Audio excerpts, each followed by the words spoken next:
आज हमारे पास पंडित श्रीराम शर्मा आचार्य की किताब 5 प्राण 5 देव की कुछ अंश हैं और इसका जो मूल सवाल है वो बहुत दिलचस्प है। क्या हमारा अस्तित्व बस उतना ही है जितना ये हमारा हाड़ मांस का शरीर है, या इसके पीछे, इसके अंदर कुछ और भी है जो असल में हमें चला रहा है? बिल्कुल। ये स्रोत हमें एक दूसरे शरीर की अवधारणा से परिचित कराते हैं, जिसे सूक्ष्म शरीर या सटल बॉडी कहा गया है। और आज की हमारी पूरी बातचीत इसी अदृश्य लेकिन शक्तिशाली अस्तित्व के इर्द गिर्द घूमेगी, जिसे इन स्रोतों में हमारी चेतना और प्राण शक्ति का असली केंद्र माना गया है। तो चलिए इस विचार की परतों को खोलते हैं और देखते हैं कि ये हमें कहाँ ले जाता है। तो सबसे पहली और बुनियादी बात जो ये किताब कहती है वो ये है कि हमारे इस भौतिक शरीर के अलावा एक और इकाई है, सूक्ष्म शरीर। हाँ। और ये कोई परछाई या कल्पना नहीं है, बल्कि किताब के अनुसार यही असली संचालक है, असली ड्राइवर है। और हमारा ये स्थूल शरीर तो बस एक गाड़ी की तरह है। एकदम सही उपमा है। इसे ही चेतना और शक्ति का स्रोत बताया गया है। ये सूक्ष्म शरीर ही हमारे स्थूल शरीर की सभी क्रियाओं को नियंत्रित करता है, मतलब हमारे दिल की धड़कन से लेकर हमारे विचारों की उत्पत्ति तक।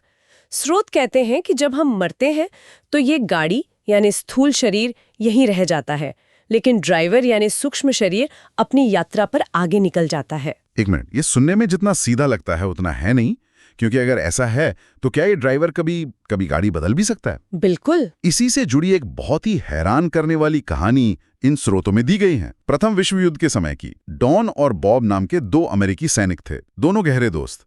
एक मोर्चे पर डॉन बुरी तरह घायल हो गया और बॉब ने उसकी बहुत देखभाल की। लेकिन कुछ समय बाद लोगों ने देखा कि बॉब का व्यवहार, उसकी आदतें, उसकी बातें, सब कुछ डॉन जैसा होता जा रहा है। हाँ, और ये सिर्फ कोई सतही बदलाव नहीं था, वो खुद को डॉन कहने लगा। जब युद्ध खत्म हुआ तो वो अपने घर नहीं गया, बल्कि डॉन के घर पहुंच गया। और सबसे चौंकाने वाली बात तो ये थी कि डॉन के माता-पिता, जिन्होंने अपने असली बेटे को खो दिया था, उन्होंने बॉब को देखा, उसके साथ रहे और उसे अपना बेटा मान लिया। मान लिया? हाँ, उनका कहना था कि इसका बाहरी शरीर भले ही बॉब का हो, लेकिन इसके अंदर की आत्मा, इसका पूरा अस्तित्व, वो हमारे डॉन का है। ये कहानी वाकई अजीब है। मन में पहला सवाल तो यही आता है कि क्या हम इसे किसी तरह के मनोवैज्ञानिक आघात या क्या कहते हैं पीटीएसडी का मामला नहीं मान सकते? एक सैनिक अपने दोस्त को खोने का सदमे में उसकी पहचान अपना लेता है। किताब इस संभावना को कैसे खारिज करती है, ये बहुत वाजिब सवाल है। मनोवैज्ञानिक दृष्टिकोण से तो यही पहली व्याख्या होगी, लेकिन किताब का तर्क इस बात पर टिका है कि ये सिर्फ व्यवहार की नकल नहीं थी, ये एक संपूर्ण व्यक्तित्व का स्थानांतरण था। ऐसी यादें, ऐसी बातें, ऐसी आदतें जो सिर्फ डॉन ही जान सकता था। और सबसे बड़ा प्रमाण था डॉन के माता पिता का उसे स्वीकार कर लेना। किताब इसे इस बात का सबूत मानती है कि किन्हीं असाधारण परिस्थितियों में एक शक्तिशाली सूक्ष्म शरीर दूसरे कमजोर भौतिक शरीर पर अधिकार कर सकता है। चेतना के स्थानांतरण जैसा? हाँ, बिल्कुल वैसा ही। ठीक है, तो अगर ये सूक्ष्म शरीर एक अलग इकाई है और ये शरीर बदल सकता है, तो अगला तार्किक सवाल ये है, क्या ये शरीर को छोड़कर कहीं जा भी सकता है? मतलब जिसे हम आउट ऑफ बॉडी एक्सपीरियंस कहते हैं। बिल्कुल, और यही सब बात और भी रहस्यमयी हो जाती है। स्रोत बताते हैं कि सूक्ष्म शरीर भौतिक शरीर से अलग होकर यात्रा भी कर सकता है। इसका एक बहुत प्रसिद्ध उदाहरण इटली के पादरी अल्फोंसिस लिगाड्री का दिया गया है। 21 सितंबर 1774 को वो अपने मठ में एक गहरी समाधि या नींद जैसी अवस्था में थे। वो कई घंटों तक हिले डुले नहीं, लेकिन उसी समय कई 100 मील दूर रोम में पोप क्लेमेंट 14 अपनी मृत्युशैया पर थे और वहां मौजूद लोगों ने पादरी अल्फोंसिस को पोप के पास प्रार्थना करते हुए देखा। एक मिनट, मतलब वो एक ही समय पर 2 जगहों पर मौजूद थे? ये कैसे हो सकता है? और क्या इस बात का कोई सबूत है कि ये सिर्फ एक सामूहिक भ्रम या सपना नहीं था? यही तो इस घटना का सबसे दिलचस्प पहलू है। जब पादरी अपनी उस अवस्था से बाहर आए तो वो बहुत थके हुए थे। उन्होंने अपने साथियों को बताया कि वो अभी-अभी रोम से पोप के अंतिम संस्कार में शामिल होकर लौटे हैं। उस समय तो लोगों ने इसे उनका सपना या कोई भ्रम माना, लेकिन 4 दिन बाद जब रोम से पोप की मृत्यु की आधिकारिक खबर आई तो उसमें लिखा था कि उनकी मृत्यु उसी दिन और उसी समय हुई थी जब पादरी ने ये अनुभव किया था। वाह! और खबर में इस बात का भी जिक्र था कि पादरी अल्फोंसिस को वहां देखा गया था। किताब के अनुसार ये उनके सूक्ष्म शरीर की यात्रा थी। वाह। और ऐसी घटनाओं में अभिनेत्री एलिजाबेथ टेलर का किस्सा भी बहुत मशहूर है। ऑपरेशन के दौरान जब वो चिकित्सकीय रूप से लगभग मृत थीं, उन्होंने बाद में बताया कि वो अपने शरीर से बाहर निकलकर ऊपर से पूरा ऑपरेशन देख रही थी। और ये बहुत महत्वपूर्ण है। उन्होंने सिर्फ ये नहीं कहा कि मैंने रोशनी देखी। उन्होंने डॉक्टरों को उन सर्जिकल औजारों का हूबहू ब्यौरा दिया जो इस्तेमाल हो रहे थे। उन्होंने बताया कि नर्सों ने आपस में क्या बात की, किस क्रम में क्या किया गया। ये सारी जानकारी आप कह सकती हैं वेरीफाइबल थी, जिसकी डॉक्टरों ने पुष्टि की। तो फिर विज्ञान इसे कैसे देखता है? हाँ, विज्ञान अक्सर इन अनुभवों को मस्तिष्क में ऑक्सीजन की कमी या टेम्पोरल लोब में किसी खास गतिविधि का नतीजा मानता है। लेकिन किताब का तर्क है कि इन अनुभवों की सटीकता और बाहरी दुनिया की जानकारी का होना, जैसे एलिजाबेथ टेलर का औजारों को देख पाना। हाँ बिल्कुल, ये सब इसे महज एक दिमागी भ्रम से कहीं ज्यादा साबित करता है। ये तर्क तो काफी मजबूत लगता है। प्रसिद्ध मनोवैज्ञानिक कार्ल युंग ने भी 1944 में दिल का दौरा पड़ने पर अपने मृत्यु के करीब के अनुभव का वर्णन किया था, जिसमें उन्होंने महसूस किया कि वो पृथ्वी से हजारों मील ऊपर तैर रहे थे और नीचे श्रीलंका और हिंद महासागर को साफ साफ देख सकते थे। हाँ, और इन सभी अनुभवों में एक समान बात है, एक ऐसी चेतना का एहसास जो शरीर के बंधनों से आजाद है।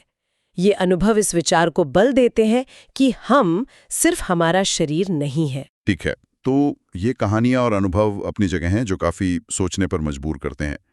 लेकिन क्या इन स्रोतों में इस सूक्ष्म शरीर या प्राण शक्ति का कोई वैज्ञानिक आधार खोजने की कोशिश भी की गई है, या ये सब सिर्फ आस्था और अनुभव का क्षेत्र है? नहीं, कोशिश की गई है। किताब कुछ दिलचस्प वैज्ञानिक सिद्धांतों का जिक्र करती है, जो भले ही कह सकते हैं मुख्य धारा विज्ञान का हिस्सा न हो, पर इस दिशा में सोचने का एक रास्ता दिखाते हैं। जैसे रूस के वैज्ञानिकों द्वारा 1966 में प्रस्तावित बायोलॉजिकल प्लाज्मा बॉडी का सिद्धांत। बायोलॉजिकल प्लाज्मा बॉडी, ये क्या चीज है? ये सिद्धांत दिलचस्प है क्योंकि ये कोई आध्यात्मिक बात नहीं कर रहा। उन रूसी वैज्ञानिकों का कहना था कि हमारे शरीर में सिर्फ परमाणुओं से बना भौतिक शरीर ही नहीं है, बल्कि एक ऊर्जा से बना शरीर भी है। अच्छा। हाँ, वे इसे पदार्थ की चौथी अवस्था, मतलब फोर्थ स्टेट ऑफ मैटर के रूप में देख रहे थे। आयनों, मुक्त इलेक्ट्रॉनों और अन्य कणों का एक ऊर्जावान बादल जो हमारे भौतिक शरीर के ब्लूप्रिंट या खाके की तरह काम करता है। उनके मुताबिक यही वो प्राण है जिसे मापा जा सकता है और जो हमारे भौतिक शरीर को आकार और जीवन देता है। तो अगर ये बायोप्लाज्मा या प्राण एक तरह की बायो इलेक्ट्रिसिटी है, तो क्या ये कभी-कभी नियंत्रण से बाहर भी हो सकती है?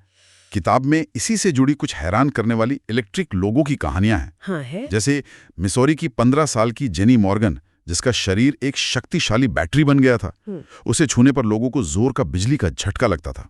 या फिर ओंटारियो, कनाडा की वो लड़की जिससे धातु की चीजें जैसे चम्मच और चाकू खुद ब खुद चिपक जाती थी। हाँ, ये किसी सुपर हीरो फिल्म की कहानी लगती है, लेकिन स्रोत इन घटनाओं को इस बात के प्रमाण के तौर पर पेश करते हैं कि प्राण सिर्फ एक दार्शनिक विचार नहीं, बल्कि एक ठोस भौतिक ऊर्जा है।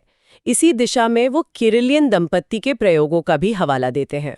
किरिलियन फोटोग्राफी? जी हाँ, उन्होंने एक खास तरह की हाई वोल्टेज फोटोग्राफी के जरिए तस्वीरों में जीवित चीजों जैसे पत्तियों और इंसानी उंगलियों के आसपास एक रंगीन ऊर्जा क्षेत्र या ऑरा को कैद करने का दावा किया था। उनका निष्कर्ष था कि हर प्राणी के दो शरीर होते हैं, एक भौतिक जो आंखों से दिखता है और दूसरा ये सूक्ष्म ऊर्जा शरीर जो आमतौर पर अदृश्य रहता है। ठीक है, तो हमने शरीर से बाहर जाने की बात की, हमने वैज्ञानिक सिद्धांतों को भी छुआ, लेकिन एक आम इंसान के लिए इन सब जानकारी का क्या मतलब है? ये सूक्ष्म शरीर मेरी और आपकी रोजमर्रा की जिंदगी को कैसे प्रभावित करता है? दरअसल किताब के अनुसार यही सब कुछ है। यही हमारी जिंदगी का मूल आधार है। ये स्थूल शरीर की मृत्यु के बाद भी सक्रिय रहता है और हमारे पिछले जन्मों के संस्कार, हमारी आदतें, हमारी अच्छी बुरी प्रवृत्तियां सब इसी में एक हार्ड डिस्क की तरह जमा रहती हैं। अच्छा। सारी सिद्धियां और जिन्हें हम अलौकिक क्षमताएं कहते हैं वो इसी से जुड़ी हैं। एक शक्तिशाली, शुद्ध और परिष्कृत सूक्ष्म शरीर का मतलब है एक तेजस्वी, साहसी, प्रतिभाशाली और सफल जीवन। तो ये सिर्फ एक सैद्धांतिक बात नहीं है। किताब का असली संदेश ये है कि हम अपने इस ऊर्जा शरीर के प्रति जिम्मेदार हैं। अगर हमारे विचार इसे सीधे तौर पर प्रभावित करते हैं, तो इसका मतलब है कि हर रोज की चिंता, गुस्सा या नकारात्मकता सिर्फ हमारे मूड को ही नहीं बल्कि हमारे अस्तित्व के मूल ढांचे को ही कमजोर कर रही है। बिल्कुल, जैसे गलत खान-पान से हमारा भौतिक शरीर बीमार होता है, वैसे ही बुरे कर्म और नकारात्मक चिंतन से सूक्ष्म शरीर बीमार और दूषित होता है। क्रोध, ईर्ष्या, भय, लालच ये सब उस ऊर्जा शरीर पर एसिड की तरह काम करते हैं, उसे कमजोर करते हैं। और जब वो कमजोर होता है तो व्यक्तित्व लड़खड़ा जाता है, आत्मविश्वास खत्म हो जाता है और प्रगति के रास्ते बंद हो जाते हैं। तो इसीलिए साधना और ध्यान पर इतना जोर दिया गया है। हाँ, ताकि इस सूक्ष्म शरीर को रोज-रोज साफ और मजबूत बनाया जा सके। तो अगली बार जब मुझे किसी से हाथ मिलाने पर स्टैटिक शॉक लगे तो मुझे ये सोचना चाहिए कि शायद उनकी प्राण शक्ति कुछ ज्यादा ही चार्ज हो गई है। खैर, मजाक से हटकर, क्या ये प्राण ऊर्जा सिर्फ इंसानों तक ही सीमित है? नहीं, और यही इस विचार को और व्यापक बनाता है। किताब का तर्क है कि ये प्राण ऊर्जा पूरे ब्रह्मांड में व्याप्त है। जुगनू की रोशनी जो बिना गर्मी पैदा किए जलती है, वो भी प्राण का एक रूप है। इलेक्ट्रिक ईल जो शिकार करने के लिए 450 वोल्ट तक का करंट पैदा कर सकती है, वो भी इसी प्राण शक्ति का एक विशिष्ट रूप है। ये सब उसी एक जीवन शक्ति की अलग-अलग अभिव्यक्तियां हैं और योग साधना जैसी प्रक्रियाओं का असली उद्देश्य इसी आंतरिक ऊर्जा को पहचानना, जगाना और नियंत्रित करना है, जिससे असाधारण काम किए जा सकते हैं। बिल्कुल। तो आज हमने 5 प्राण 5 देव के जरिए समझा कि हम शायद अपने भौतिक शरीर से कहीं ज्यादा हैं। एक सूक्ष्म ऊर्जावान शरीर की अवधारणा जो हमारी चेतना, शक्ति और हमारे अस्तित्व का असली आधार हो सकती है। हाँ, हमने शरीर बदलने की हैरान करने वाली कहानियों से लेकर शरीर से बाहर के अनुभवों तक की बात की, और फिर बायोलॉजिकल प्लाज्मा बॉडी जैसे वैज्ञानिक सिद्धांतों पर भी नजर डाली जो इस अदृश्य शरीर के अस्तित्व की ओर इशारा करते हैं। ये सब मिलकर एक ऐसी तस्वीर बनाते हैं जिसमें इंसान सिर्फ हाड़ मांस का पुतला नहीं, बल्कि एक चलता फिरता, सोचता समझता ऊर्जा का केंद्र है। बिल्कुल। वाह, तो मतलब हम सब एक तरह के बायोलॉजिकल भूत हैं जो एक मशीन चला रहे हैं। ये सोचकर ही दुनिया को देखने का नजरिया थोड़ा बदल जाता है। ये पूरी चर्चा एक बहुत गहरा सवाल हमारे सामने रखती है। और वो सवाल ये है, अगर हमारे विचार, हमारी भावनाएं और हमारी इच्छा शक्ति, अगर ये सब वाकई हमारे इस सूक्ष्म ऊर्जा शरीर को सीधे तौर पर गढ़ सकते हैं, उसे मजबूत या कमजोर बना सकते हैं, तो हमारे व्यक्तिगत स्वास्थ्य, हमारी क्षमताओं की सीमा और इस दुनिया के साथ हमारे रिश्ते के लिए इसके क्या मायने हो सकते हैं?